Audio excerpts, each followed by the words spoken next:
Shall we talk about Tintin? Yes, well, why not? And that's a good So time. here's the thing. So Tintin doesn't really open today. Tintin opens next week. We haven't got a clip because at the moment there's only the trailer. We're not going to play the trailer.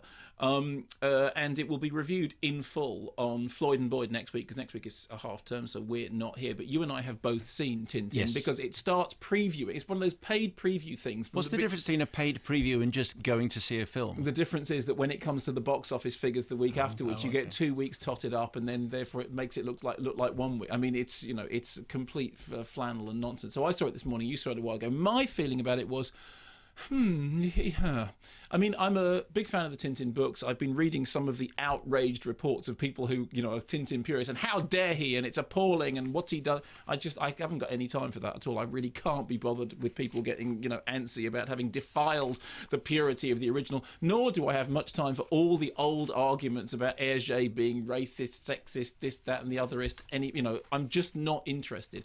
All I'm interested in is whether the movie stands or falls on its own. As somebody who was a fan of the books, right at the beginning of the movie we see there's a montage of Tintin adventures, sort of landmarks, and the Black Island passes, which Tintin and the Black Island was always my favourite book. It's the one when he goes up to the Scottish island, and it's fabulous. And I have got all the Tintin books and read them all as a kid and read them all again as a student, and I have subsequently hoped that my kids have got interested in them, although I think they're more interested in Asterix. But as far as the movie itself is concerned, there are some things about it that are classic Steven Spielberg swashbuckling. Reminds you that he made Indiana Jones after he made 1941 and realised that what he really needed to do was scale down and start making movies that were like the kind of B-movie popcorn thing that initially caught his attention. And certainly there are block sequences in the Tintin movie which draws on 3 different Tintin books, one two-parter, and takes some stuff also from Crab with the Golden Claws. Which are those Tintin romping, those Spielberg romping action-adventure sequences, like in Indiana Jones, again, like the mousetrap thing, in which there's one bit when they're trying to chase a bird, and they fall off things and fly through things and hang on to things, and that's quite impressive. The set pieces themselves are quite well done, and there is a strange charm in seeing because it's all motion capture, seeing the characters that you've known, or that I've known for ages and ages, in those lovely two-dimensional 2D drawings being brought to life as 3D mocap digimations. But I have to say that it did feel baggy. The plot, the Hergé's plots were pretty contrived anyway, and they all they all turned on tiny little details that often didn't. I mean, if you've tried to follow Crab with the Golden Claws, it is quite complicated.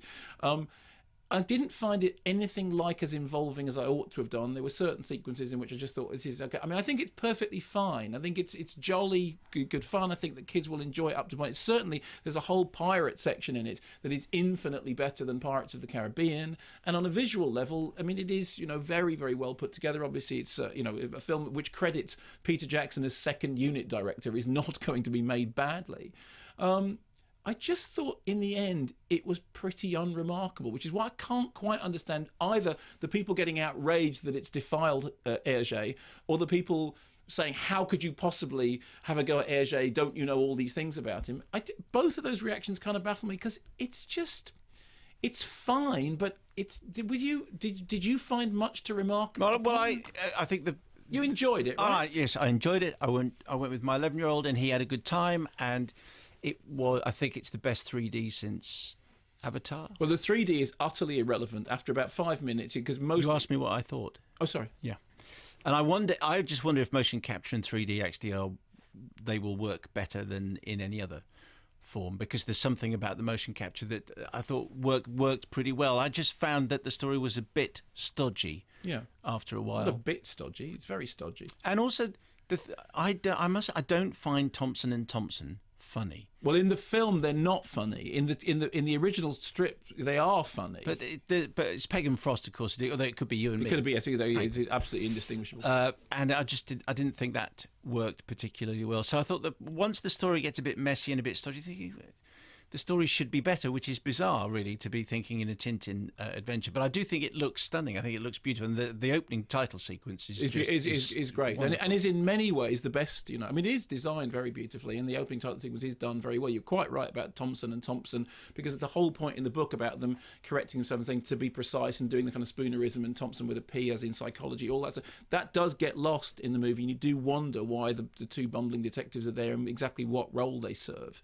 The other thing is that Snowy, who, of course, in the comic books is fantastically expressive, despite having effectively very few facial expressions.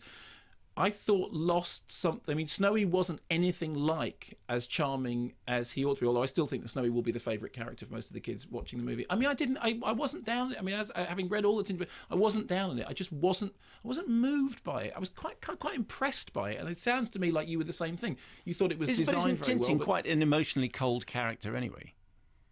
He hasn't got, he doesn't make jokes or have fun or no, but have relationships or. But it's like Snowy is his emotional bit, isn't it? It's like he does the whole thing about being the boy detective and figuring it out and working out that in another story, working out that the eclipse will save the day, or figuring out that the shooting star is growing mushrooms, all that stuff.